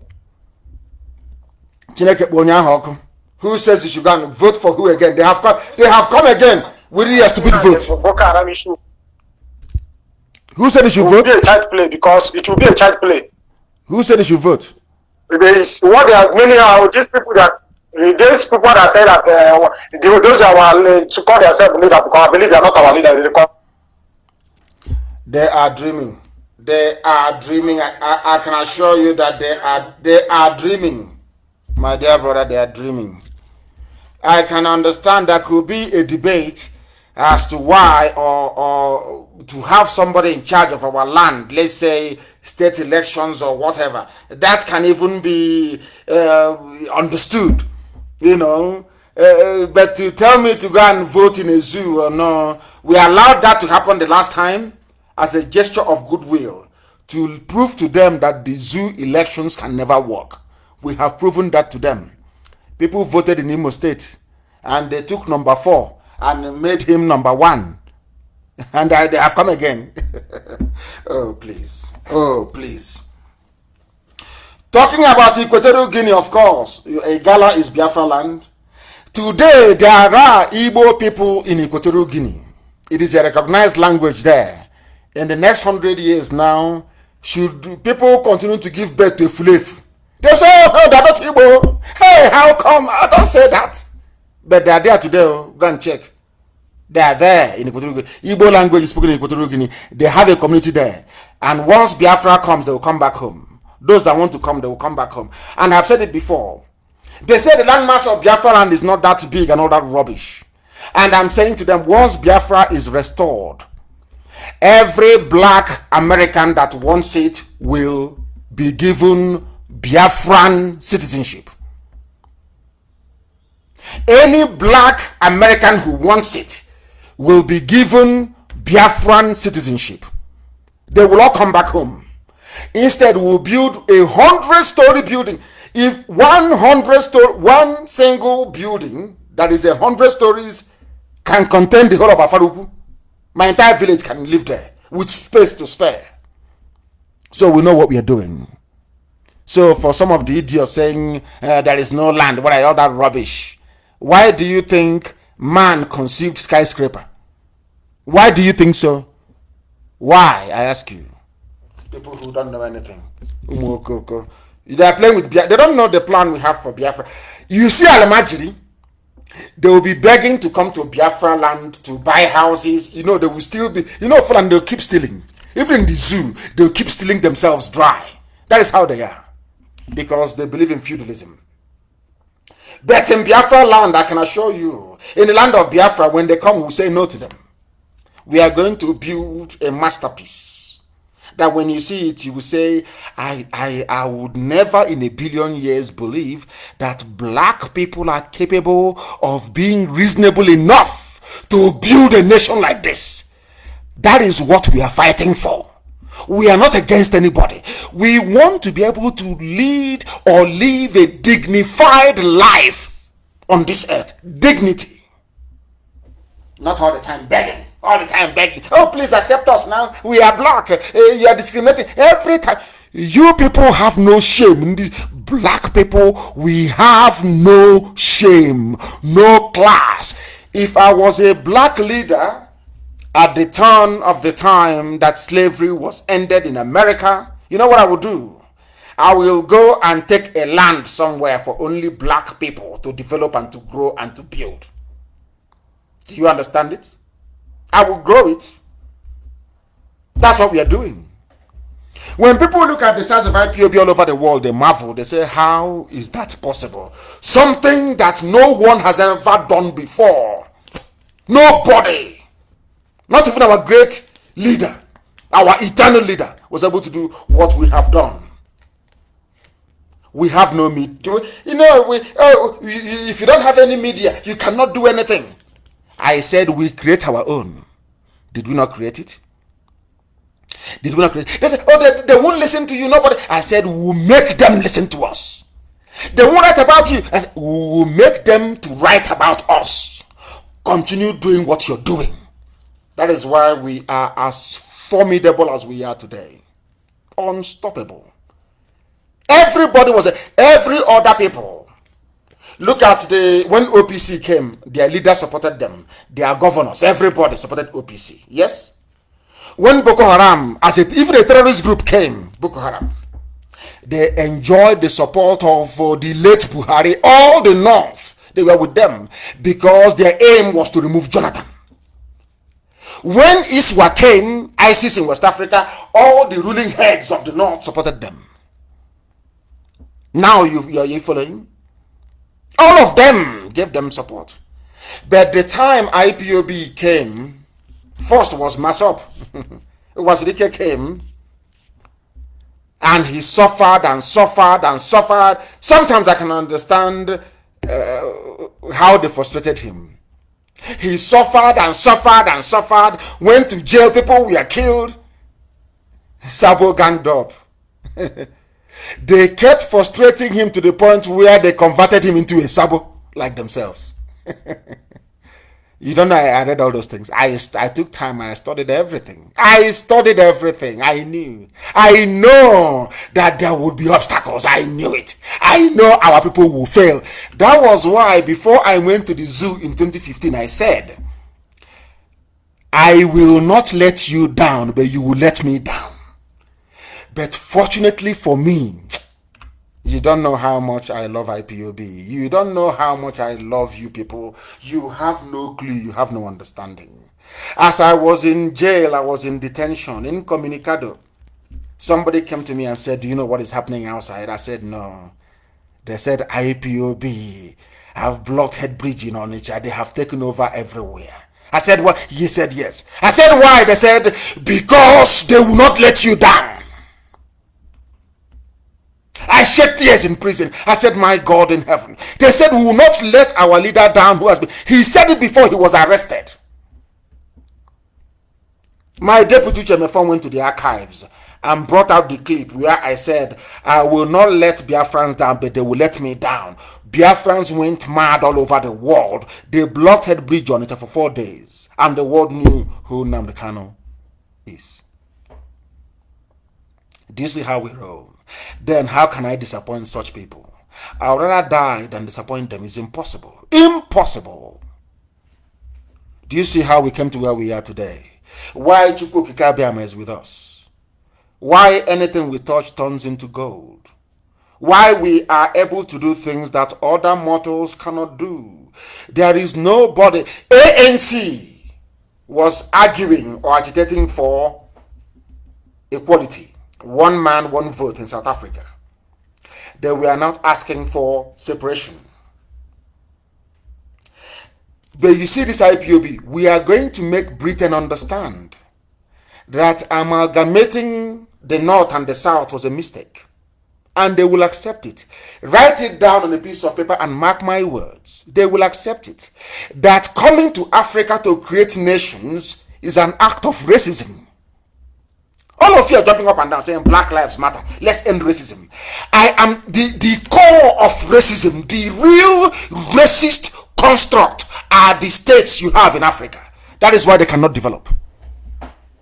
Divergent value systems is called. I think we've argued that convincingly very many times. I have a caller on Skype, your name and where you're calling from. We are IPOB, we are live and we are direct and the whole world is listening. Yes, my leader. Good morning, sir. Good morning to you. Yes, sir. Please, I will have two important questions to ask before I go ahead. Allow me to say one thing from the bottom of my heart, please. Please hurry up and make it very quick. Your questions are more important. Yes, please go ahead. Yes, I know, sir. I want to say that no weapon fashioned against you on this surface earth will come to pass in Jesus' name. You see? My brother, may God bless you. May God bless you for the challenge you have chosen. The same way Moses chooses this challenge for the children of Israel to deliver them from the hands of Pharaoh in Egypt. This is the way you have taken it upon yourself. May God protect and guide you in the morning, in the afternoon, and in the night. You see? Nothing will happen to you. Nothing. I'm the bagger. They've not given birth to the idiot. Who is the fool? Yes, sir. Yes, sir. Now my question goes like this, sir. When Biafra is restored, where are the Biafrans going to have their what do they call after university? This one they are doing in Kaduna in Nigeria, because I see in Kaduna they don't teach them anything. Their youth service. Where are we going to do our youth service in Biafra land? because there will be no youth service in Biafra land, but at the age of 16, there will be compulsory military service for everybody. There will be no youth service once you graduate. We don't believe in that garbage, that nonsense. That is artificial unity. It's not going to work. But you are going to serve your military. Everybody will receive military training at the age of 16. Everybody will serve in the military for 1 year. So you have military training. So no idiot can come up on this and say they want to do a coup. That nonsense will not happen. Okay, sir. Okay, sir. My last question goes like this, sir. Yes. I could remember last time I was hearing for this pig living in the swamp. He was saying that you sent some boys for him, and he still have some boys with him. I don't know. I did not send. Listen very, very carefully. Listen very, very carefully. Listen very, very carefully, please. I don't want us to be taken backwards, but I want to state this for record purposes. You know, we are black people. You need to explain something maybe 1,000 times over before a black person can grasp it. That is how slow our processing faculty is in our brain. I sent people to Cotonou, the very high command of IPOB to Cotonou. I'm explaining it now so the whole world can hear. I sent our high command to Cotonou to go and meet with the person that you referred to. We had a meeting and I spoke to him also on the phone. An agreement was reached. I honored my own part of the agreement and I gave him money. And I sent our men to go to Iguacha to go and see him. And they betrayed our men. They set up our men and they were arrested by DSS. And our men came back. Nobody is with them unless you're Sabo.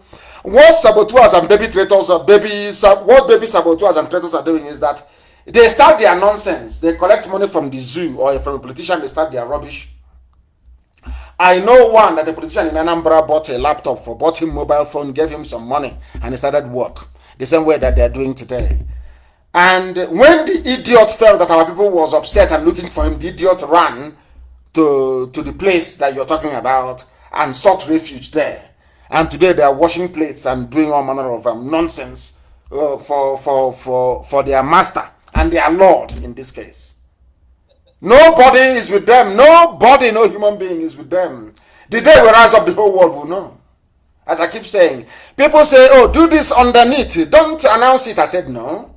I don't fight like a coward. The day we commence the world, I will announce it and the whole world will know we have commenced. And then let me see the idiot that will come and blame us.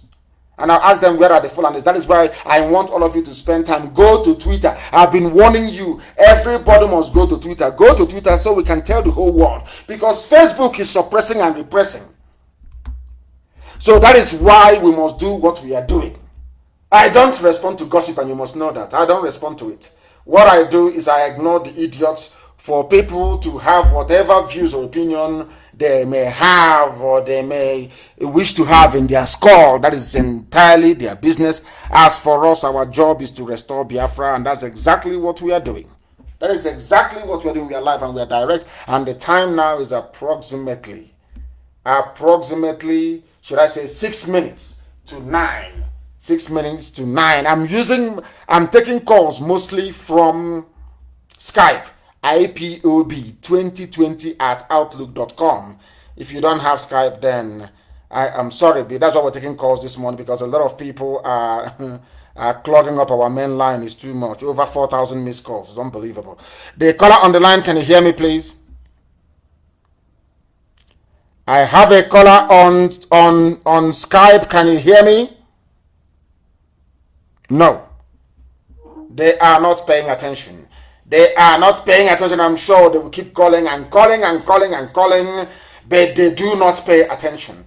And I don't understand why they're not paying attention. I do not understand. Let us go and see if we can get some of these people to participate in what we are doing this very morning. We are live and we are direct. There are some people that I promised I was going to call, and I want to make sure that we connect them this very morning. This very morning, we are live and we are direct. I have another caller on the line. This caller, can you hear me? Your name and where you're calling from, please? Good morning, OEC. My name is Nnamdi Kanu. Nnamdi Kanu, my namesake. Please go ahead. And where are you calling from? Yeah, I'm calling from Italy. From Italy, please go ahead. OEC, what I want to ask is concerning this our 1 million march should postpone. I would have suggested maybe we organize another 1 million march here in Europe, because as you can see, many things have reopened here in Europe, so that the world will know that we are not going back. That's a very good idea, actually. That is a very good idea. Maybe we should march in Europe, as the globalists and the liars with their media continue to deceive the whole world. They know that hydroxychloroquine works, but the media, that is just like the zoo, conspiracy. They know that we know that Buhari is dead and is not there, but somehow with their media and their influence, they try to convince idiots otherwise and not us. They end this rubbish. Take hydroxychloroquine, zinc, and the other drug, and let reopen everywhere. They are saying no. They want to close. Maybe Europe is a very good bet. Maybe we should think about having a 1 million man march in Europe. Preferably, where should we do this? Maybe in Belgium, at the EU. Yes, sir. Yes. Or maybe we can go to Switzerland at the UN or somewhere very neutral, and then have this 1 million march. It's a very good idea, and it's something we are going to consider. Thank you very, very much for that. I have another caller on the line. This caller, give us your name and where you're calling us from. The caller on Skype, can you hear me? For the last time, the caller on Skype, can you hear me? And your line is very, very loud because you are listening to your own voice. Something we do not condone nor tolerate on this very platform. We had somebody who said he was going to tell us what happened in Lagos in the gas explosion. We are hoping and praying we'll be able to get him on the line, but unfortunately we have not been able to do so. We are trying to see if we can get him on the line.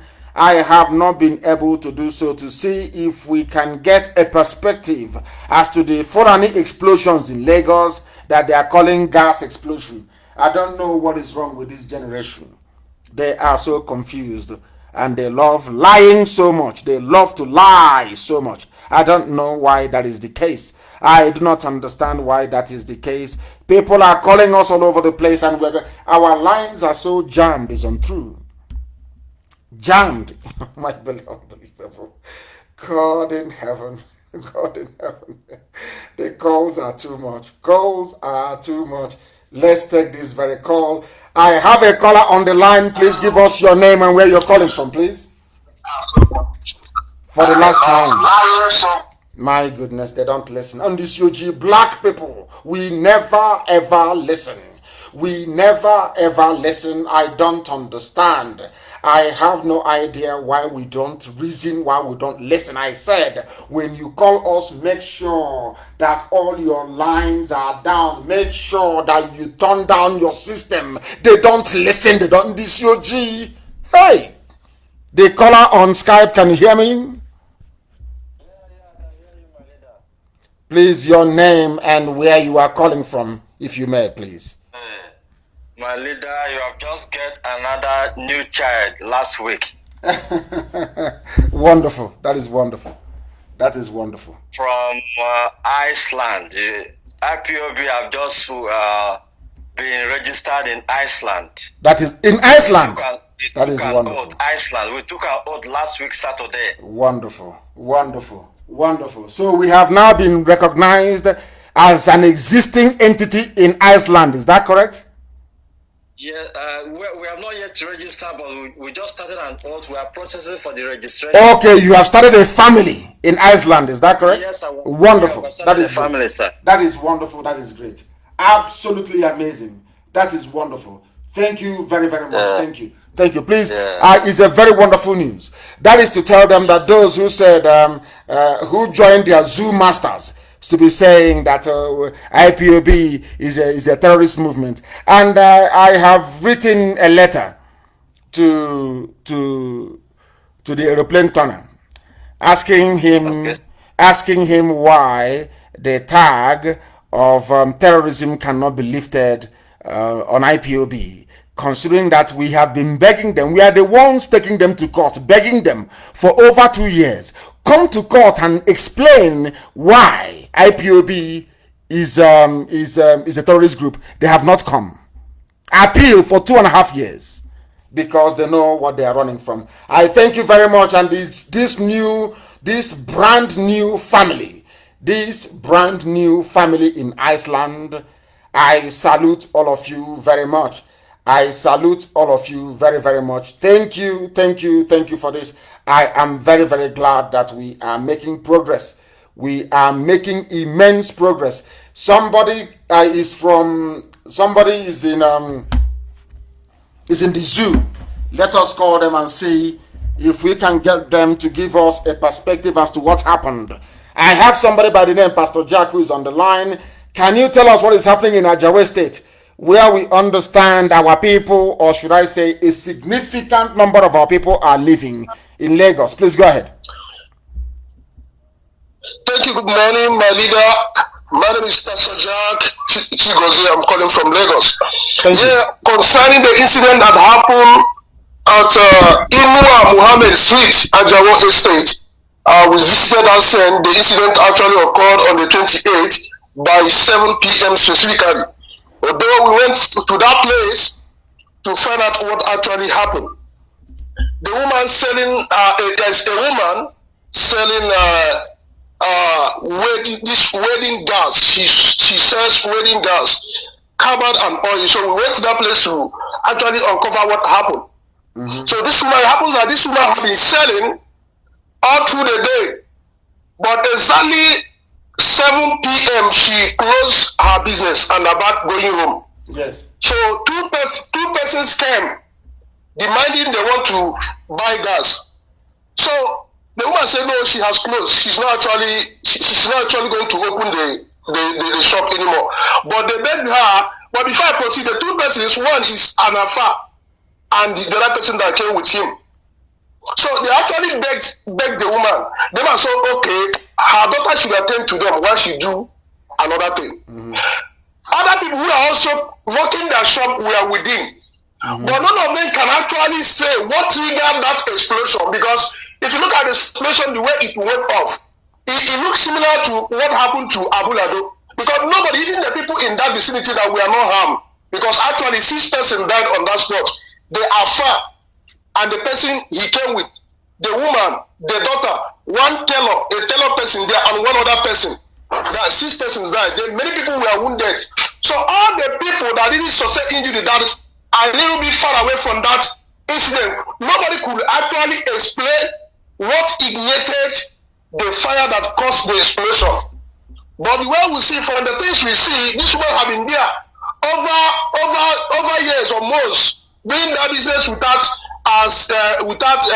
similar occurrence. But to our amazement, why actually that day it happened that way? And if she had been selling all the day, nothing of that nature had happened. Why is it actually that by that 7 p.m. on the dot that this affair came in with this person, this thing actually took place? So several media outfits came, the BBC, OPG, and other people, but nobody could actually give exactly what ignited or what triggered that explosion. But if you're analyzing the way the explosion went, you see that because this place, gas is being sold there. And if you are conversant with how explosion works or dynamite works, you know that anywhere we have this gas or gas is used in preparing these improvised explosive devices. So you can actually deduce to the fact that there is something a professional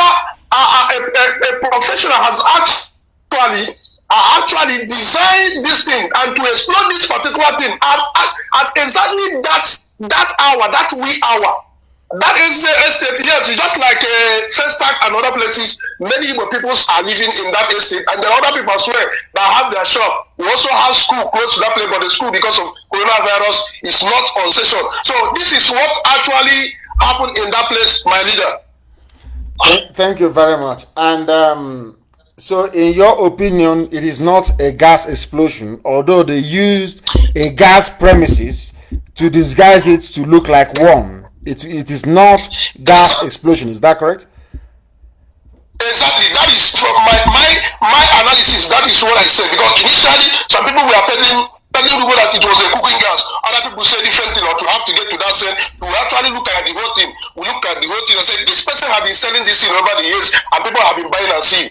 Why actually this particular day and by this hour? And again, why is it that when this Alpha with this person came in tricycle, which we normally call Marowa here? So when we begin to analyze this thing, we see that this thing is traceable to what happened in Abulado, where we saw the people park their vehicle somewhere close to the riverside before the explosion in Abulado was detonated. So similar thing of that nature. Why this time frame? Why this wee hour? So when we try to connect the dots in all this whole thing, we see that I can deduce that this is professionally designed to happen that way. That is my deduction, sir. Thank you very much for that update. That is why in Biafra land, going to school will be compulsory. In Biafra land, you have to go to school. It is compulsory. You must go to school, and we are going to teach a course called Common Sense, where you will be able to reason properly. The reason why the zoo is the way it is today is because people do not reason properly. A lot of people are not actually properly educated. They are not.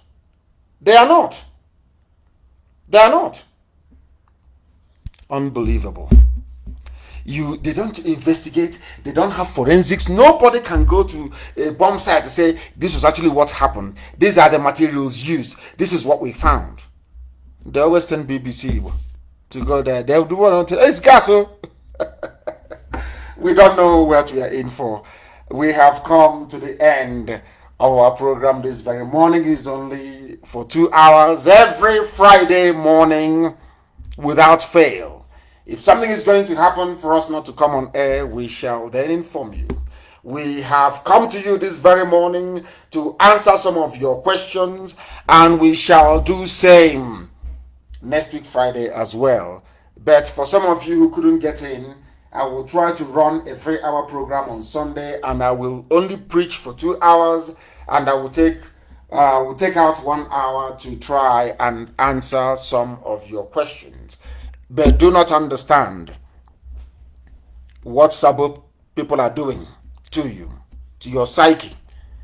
As you are responding to them, so are their masters, so are their parents' relatives. Umunne papa are now moving into your villages, the Janjaweed. Anybody who is against the coming of Biafra is a child of Lucifer, and they will be dealt with the same way that the devil is suffering in hell is how they too will suffer. I thank all of you this morning for listening. And as always, do not forget that Biafra is our religion. Here on Radio Biafra is where we worship, because Elohim Chukwokika Biama is our God. I thank you very much for listening. From me, from here, good morning.